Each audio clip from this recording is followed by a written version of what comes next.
A corrupt judge. Two innocent brothers. A brutal slap in the courtroom. But what happens next will shock the world. The courtroom was silent, the air thick with tension. The heavy wooden doors had barely closed when Judge Vincent Holloway took his seat, his cold blue eyes scanning the two young men standing before him. Cale and Elliot Foster, 17-year-old twin brothers, stood side by side, their wrists bound in handcuffs. Their faces were tense, a mixture of fear and disbelief evident in their dark eyes. They had spent months waiting for this trial, believing that the truth would set them free. But as they looked around the courtroom, filled with unfamiliar faces that had already judged them, hope began to fade. Judge Holloway adjusted his robe and sighed dramatically. "Cale and Elliot Foster," he said, his voice laced with contempt. "You stand before this court accused of burglary and assault. The evidence has been presented, the witnesses have spoken, and the jury has reached a verdict." Elliot clenched his fists, biting his tongue. The so-called evidence was nothing but circumstantial. There were no fingerprints, no DNA, no solid proof. Just a shaky eyewitness who had seen two young black men running in the dark. That had been enough. The courtroom was filled with whispers, the quiet murmur of those waiting for the inevitable. Judge Holloway leaned forward. "You boys are nothing but criminals in the making," he said. His voice was calm, but there was something menacing beneath it. "The kind society needs to keep locked away before you become a real problem." Cale's jaw tightened. "We didn't do this," he said through gritted teeth. The judge's expression darkened. "Excuse me?" His voice was ice. "We didn't do it." Cale repeated, his voice louder this time. "This is a lie. This whole thing is a..." Before he could finish, Judge Holloway rose from his seat, stepped down from the bench, and, before anyone could react, struck Cale across the face. The slap echoed through the courtroom, freezing everyone in place. Gasps filled the air. Elliot took a step forward, his body tensed in shock and rage, but the bailiffs were already moving, grabbing both boys by the arms, holding them back. Cale's face burned, his cheek stinging where the judge's palm had connected. His breath was shaky, but he didn't look away. He locked eyes with Judge Holloway, refusing to break. The judge adjusted his robe as if nothing had happened. "Disrespect will not be tolerated in my courtroom." No one said a word. No one objected. The jury, the attorneys, even their own public defender sat frozen in stunned silence. Judge Holloway returned to his seat and picked up a sheet of paper. "Cale and Elliot Foster," he announced, his voice once again calm and controlled. "I hereby sentence you both to 10 years in state prison." The words hit harder than the slap. Elliot's knees nearly buckled. Cale's breath caught in his throat. "Next case," the judge called. Just like that, it was over. The prison transport van rattled as it sped down the highway, its metal interior cold and unwelcoming. Cale and Elliot sat side by side on the hard bench, their wrists and ankles shackled, their orange jumpsuits stiff and uncomfortable. The reality of their sentence had begun to sink in, pressing down on them like a weight they could not lift. Neither of them spoke. There was nothing to say. The world they knew had collapsed in an instant, replaced by a nightmare they could not wake up from. Through the reinforced windows, they caught glimpses of the city fading behind them, the familiar streets replaced by empty roads and distant watchtowers. Elliot swallowed hard. "This isn't real," he finally muttered under his breath. "This can't be real." Cale turned his head slightly, his expression unreadable. "It's real," he said. His voice was steady, but Elliot could hear the barely contained rage underneath. "We're going to prison for something we didn't do." Elliot clenched his fists. "Because of that damn judge." Cale didn't respond. He didn't need to. They both knew the truth. Judge Holloway had decided their fate before the trial even began. The van jerked to a stop, and the doors swung open. The blinding sunlight hit them first, then came the shouting. "Move!" A guard barked. "Welcome to Blackridge Correctional Facility, boys. Your new home." They were dragged out of the van, chains clinking as they stepped onto the cracked pavement. Before them stood a massive, gray prison, its barbed wire fences stretching high into the sky. Guard towers loomed above like watchful eyes, rifles glinting in the light. A line of prisoners in orange jumpsuits moved slowly toward the entrance, their faces empty, their bodies slouched from years of captivity. The weight of hopelessness hung in the air. The brothers exchanged a quick glance before being shoved forward. Inside, the intake process was brutal. They were stripped, searched, sprayed with dehumanizing chemicals, and given worn-out prison clothes. A guard roughly pressed a number tag into each of their hands. "Learn it. That's who you are now," he sneered. Cale looked down. Inmate 78,416. Elliot clenched his jaw. Inmate 78,417. They were no longer Cale and Elliot Foster. They were just numbers. The first night was the hardest. Their cell was small, barely enough space for 2 cots and a toilet. The walls were covered in faded graffiti, names of past inmates, desperate messages, last words scratched into stone. The air was thick with sweat and something metallic, something old. Cale lay on his cot, staring at the ceiling. "We can't stay here," he murmured. Elliot sat up on his elbows. "No choice." "There's always a choice." Elliot exhaled sharply. "What are you saying? You want to fight every guard? Escape? That's suicide." Cale turned his head, his dark eyes burning. "I'm saying we find a way out. Not just from this place, but from this system. We make them hear us." Elliot wanted to believe him. But as the distant sounds of shouting and metal doors slamming filled the prison, it felt impossible. For now, all they could do was survive. Days in Blackridge Correctional Facility blurred together into a relentless cycle of survival. Every morning, the harsh clang of metal doors slamming open jolted the inmates awake. Every meal was the same, cold, tasteless mush served on dented trays. Every hour was controlled, when to stand, when to move, when to speak. For Cale and Elliot, the adjustment was brutal. They quickly learned that prison wasn't just about serving time. It was a battleground, a place where the weak were prey and the strong ruled with violence. The first threat came on their 3rd day. As they sat in the yard, keeping to themselves, a shadow loomed over them. "You boys new here," a deep voice rumbled. Both brothers looked up. A man in his late 20s stood before them, his arms covered in tattoos, his knuckles scarred from years of fighting. 2 others flanked him, their expressions unreadable. Elliot tensed. He had seen enough movies to know how this played out. Cale, however, remained still, his gaze steady. "Yeah. What's it to you?" The man smirked. "Bold one, huh? Name's Darius." He nodded at the men beside him.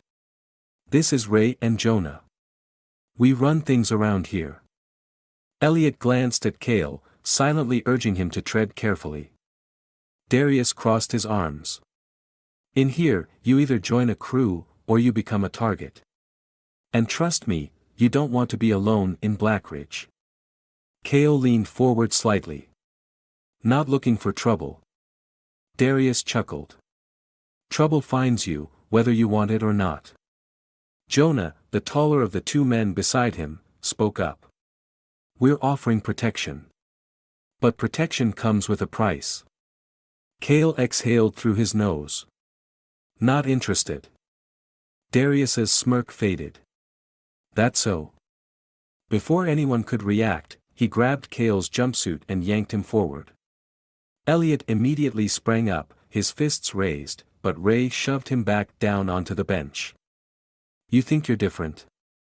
Darius growled, inches from Cale's face. Think you can survive on your own? Cale didn't flinch. I think you should let go of me. Darius studied him for a moment, then suddenly laughed and released his grip. Brave. Stupid, but brave. He backed away, but his eyes glinted with amusement. Let's see how long that lasts. As he walked off with his men, Elliot turned to his brother. Are you out of your damn mind? He hissed. Cale wiped his shirt where Darius had grabbed him. We don't need them. We don't need enemies either. Cale didn't argue, but they both knew the truth, Darius wasn't done with them.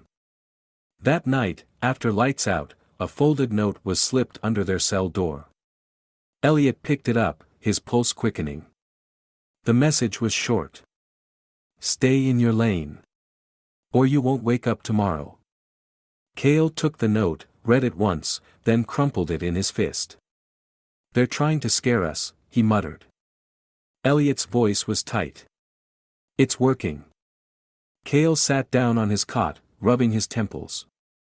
We need to be smart about this. We need to find a way to get out of here before we end up dead. Elliot swallowed hard. And how the hell do we do that?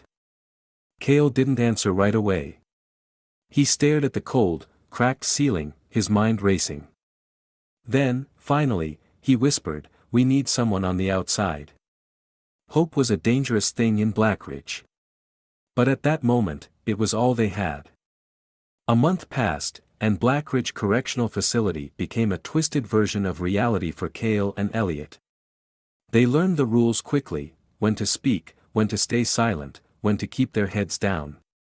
They avoided Darius and his crew as best they could, but the threat still loomed over them, a silent promise that things would only get worse. But Cale had been right. If they had any hope of getting out of this place, they needed someone on the outside. The problem was, they had no one. Their parents had died when they were young. They had bounced from foster home to foster home, always together, but never truly belonging anywhere. By the time they were old enough to be on their own, they had only each other. Now, locked behind bars for a crime they didn't commit, they were completely alone. Until she came. It was a routine call to the visiting area, a guard rapping on their cell bars and grumbling, Foster. Lawyers here. Cale and Elliot exchanged confused glances. They didn't have a lawyer. Their public defender had disappeared the moment they were convicted. The guard led them to a small, dimly lit room. A woman sat on the other side of the plexiglass divider, her sharp eyes scanning a folder filled with papers. She looked up as they entered, her dark curls framing her face. Cale. Elliot. She nodded at each of them. I'm Catherine Livingston. Elliot's brow furrowed. Who? Catherine leaned forward. I'm a defense attorney. And I believe you're innocent. Silence. Cale narrowed his eyes. Why do you care? Catherine exhaled. Because your case is a joke. The evidence was weak, the trial was rushed, and Judge Holloway. He has a history of biased rulings. I've been looking into him for months, and your case is one of many. Elliot crossed his arms. And what, you just decided to swoop in and save us? Something like that, she said, unfazed by his skepticism. She slid a folder against the glass. I've already started the appeal process. But I need your help. I need you to tell me everything, what happened that night, how you got here, anything that might prove your innocence. Cale glanced at Elliot before speaking. We've told the truth 100 times. No one listened. Catherine's gaze was steady. I'm listening now. For a long moment, neither brother spoke. Then, finally, Cale leaned forward. We were walking home from a friend's place, he said. We cut through the alley like we always do. Next thing we know, sirens are everywhere, and cops are screaming at us to get on the ground. They said we matched the description, Elliot added bitterly. 2 black kids in hoodies. That was all they needed. Catherine scribbled notes, nodding. There were no fingerprints, no DNA. Just an eyewitness who wasn't even sure what he saw. Cale clenched his jaw. And Judge Holloway didn't care. He made up his mind the second he saw us. Catherine's expression darkened. I know.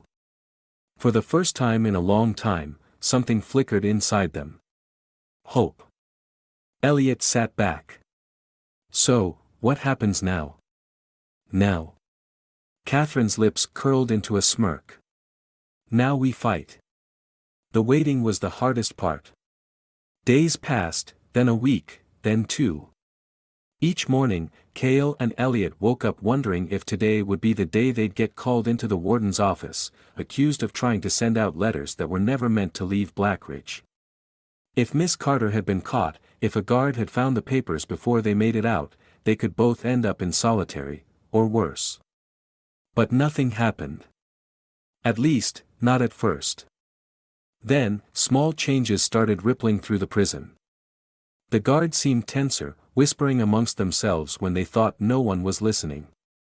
Darius and his crew were quieter than usual, watching Cale and Elliot from a distance but making no moves against them.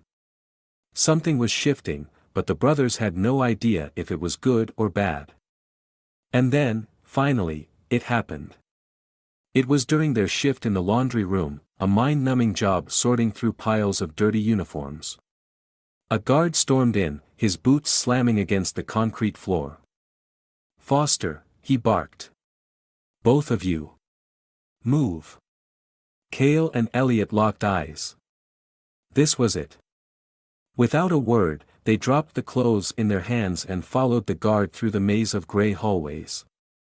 Other inmates watched as they passed, their expressions ranging from curiosity to concern.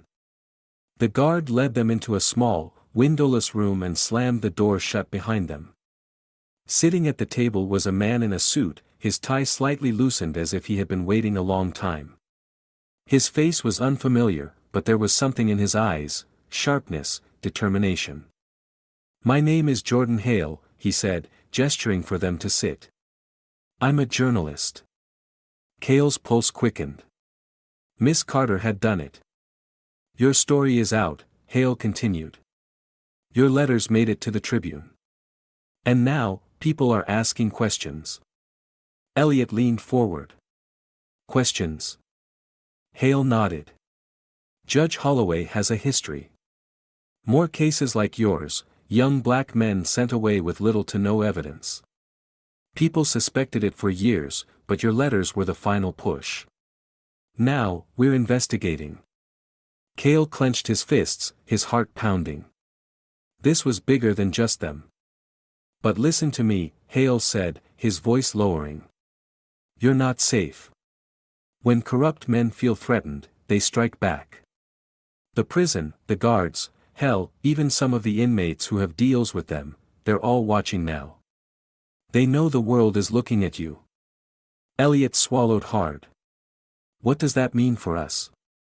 Hale's expression darkened. It means you need to be careful. If they can't silence you legally, they might try other ways.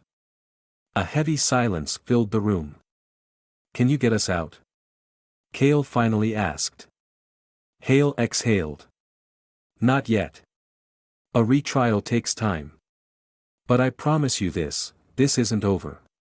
He stood, smoothing out his jacket. Stay alive. Don't give them a reason to take you out of the picture before the truth comes to light.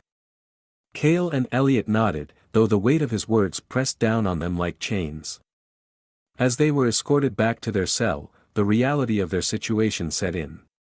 They had cracked open the door to justice, but now, they had to survive long enough to walk through it.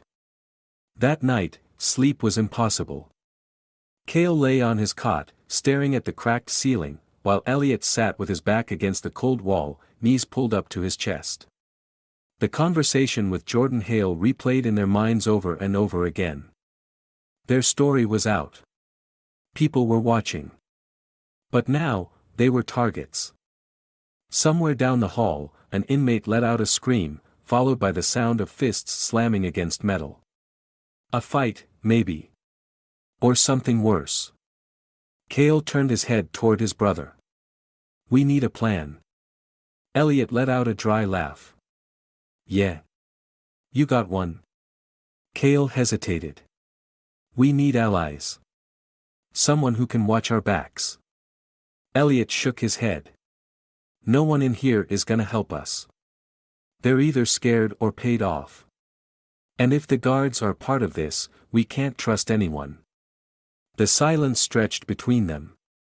Then, footsteps echoed in the hallway. Heavy, deliberate. Someone was coming. Cale and Elliot shot to their feet just as their cell door buzzed and slid open. A guard stood in the doorway, his face unreadable. Foster. You got a problem. Elliot's stomach tightened. What kind of problem? The guard stepped aside, and behind him, 2 inmates dragged in a bloodied, beaten man. His jumpsuit was torn, his lip split, one eye swollen shut. They dumped him onto the floor of the cell. Cale and Elliot rushed forward. Jonah? Elliot gasped. Jonah, one of Darius's closest guys, groaned, struggling to lift his head. The guard smirked. Heard he was trying to talk to a journalist. Some people didn't like that. Cale's blood ran cold. This wasn't just a warning. It was a message. The guard leaned in. This ain't your fight, boys. Stay quiet, serve your time, and maybe, just maybe, you'll walk out of here alive. Then he stepped out, locking the door behind him, leaving them alone with Jonah. Elliot turned to Cale, his breathing uneven. He tried to help. Cale nodded. And they almost killed him for it. Jonah coughed, his voice hoarse. Holloway's dirty. You already know that. But it's bigger than just him. He's got people inside working for him. Warden. Guards. Inmates. It's all connected. Cale's hands curled into fists.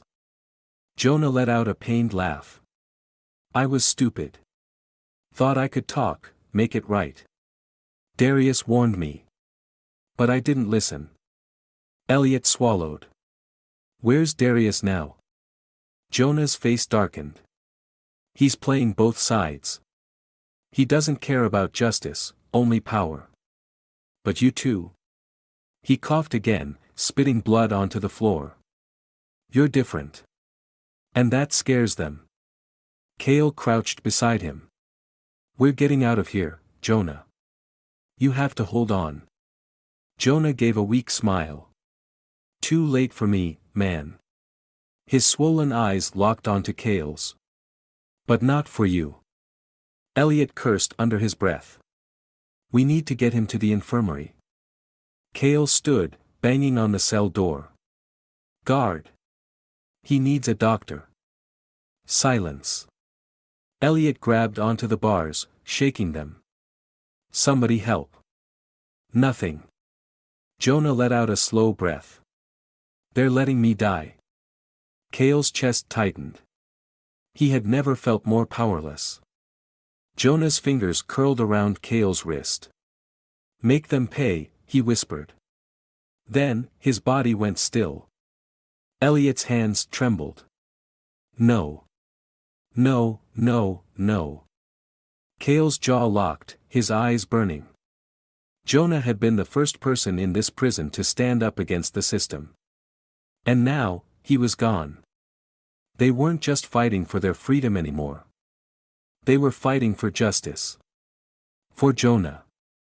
For every innocent man Judge Holloway had buried behind these walls.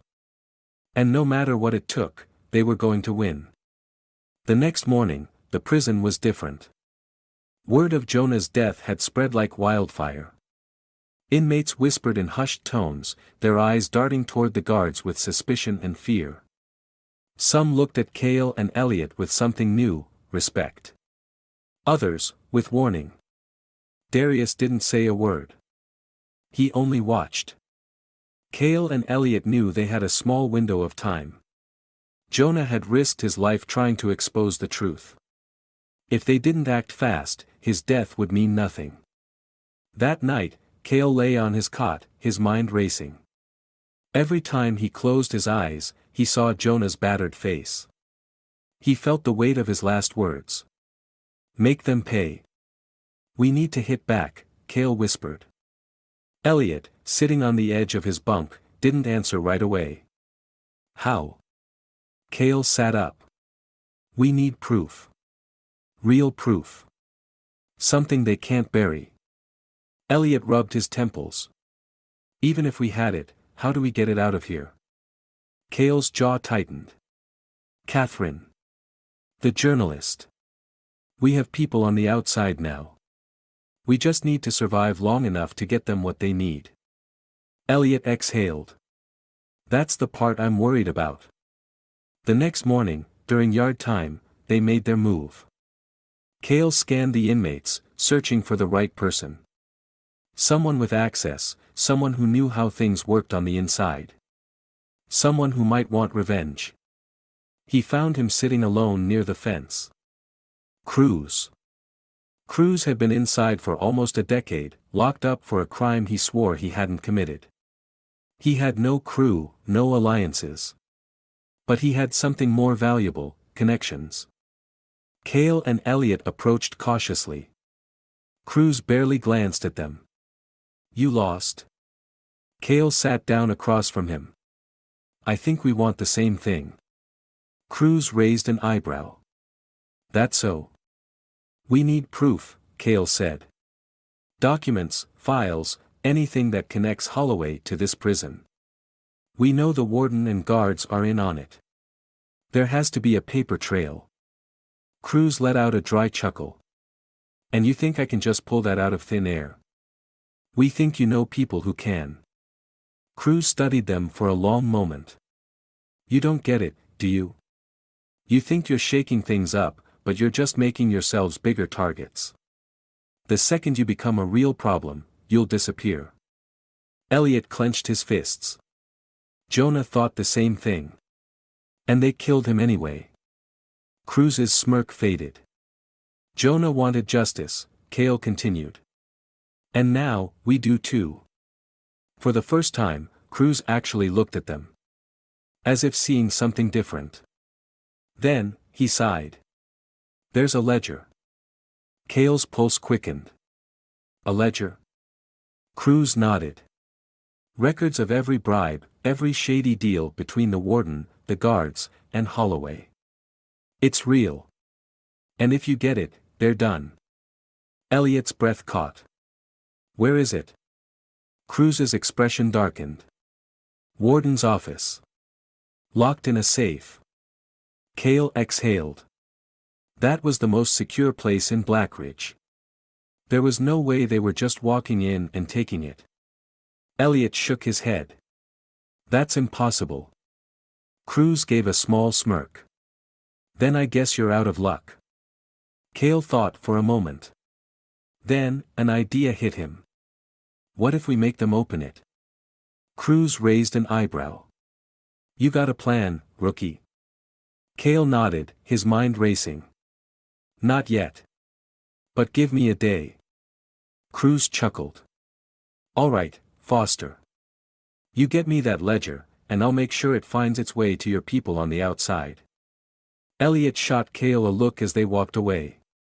Please tell me you actually have a plan. Cale's eyes burned with determination. I will. The plan had to be perfect.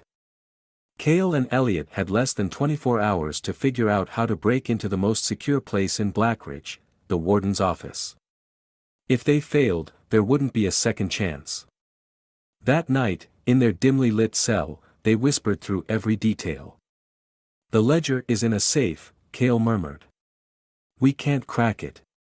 We have to make them open it for us. Elliot frowned. And how do we do that? Cale's mind worked through the possibilities.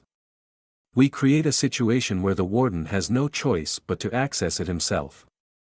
And when he does, we make sure someone's watching.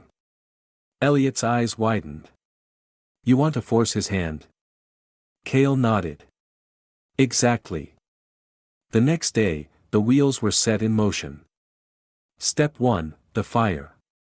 During kitchen duty, Elliot accidentally knocked over a tray of oil near one of the stoves. Cruz, who had been let in on the plan, made sure the flames caught just enough to trigger an alarm. Guards rushed in, dragging inmates out of the kitchen. The entire prison went on high alert. Step 2, the distraction. With the guards occupied, Cruz and his contacts spread rumors. They whispered about an inmate caught with documents, something dangerous, something that could bring the whole place down. It didn't take long for the warden to hear. And just as they predicted, panic set in. Step 3, the office.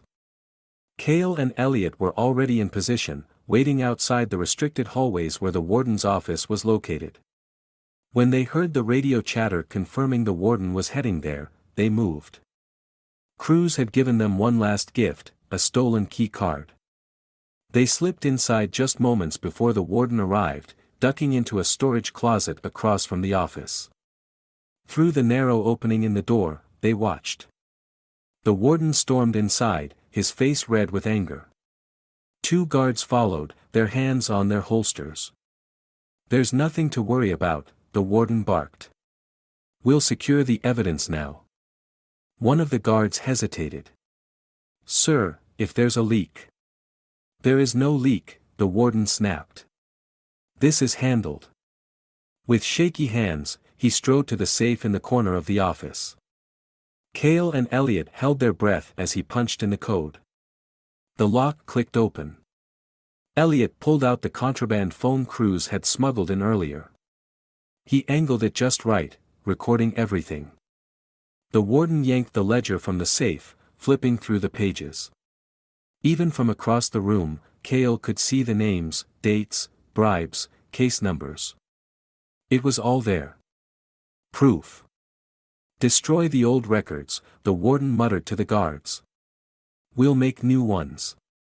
No one can see this." That was the moment. Cale hit send. The footage, the proof, the corruption, all of it went out in a single message. A direct line to Catherine Livingston and Jordan Hale. Step 4, the escape. Before the warden could turn around, Cale and Elliot slipped out of the closet, heartbeats pounding in their ears. They made it back to the main prison floor just as the lockdown alarm blared. The warden had figured it out. The next hours were chaos. Guards searched cells, dragged inmates into questioning, but it was too late. By morning, the story was everywhere. The news had broken. Judge Holloway's name was plastered across the headlines. The Department of Justice launched an investigation. The prison was swarmed by federal agents. By the end of the week, the warden was arrested. By the end of the month, Holloway was in handcuffs. And by the end of the year, Cale and Elliot walked free. The sun was bright when they stepped outside. For the first time in years, they weren't wearing prison jumpsuits. They weren't being watched, controlled, silenced. They were free men. Catherine was waiting for them, a triumphant smile on her face. Jordan Hale stood beside her, notebook in hand, ready for the final chapter of their story. Elliot looked at his brother. Cale exhaled, the weight finally lifting. Jonah had died for this. So had others. But today, they had won. And they weren't done fighting. Not yet. The ending of this story feels like a cathartic release after a long struggle, and it's a powerful reminder of the resilience of the human spirit, even in the face of overwhelming adversity. Cale and Elliot's journey from innocent victims of a corrupt system to champions of justice is both tragic and inspiring. The death of Jonah and the horrors they faced in prison add weight to their victory, making it feel earned and meaningful. The corruption they exposed is a reflection of the flaws within the system, and their success shows that even the most oppressed voices can rise up and make a change.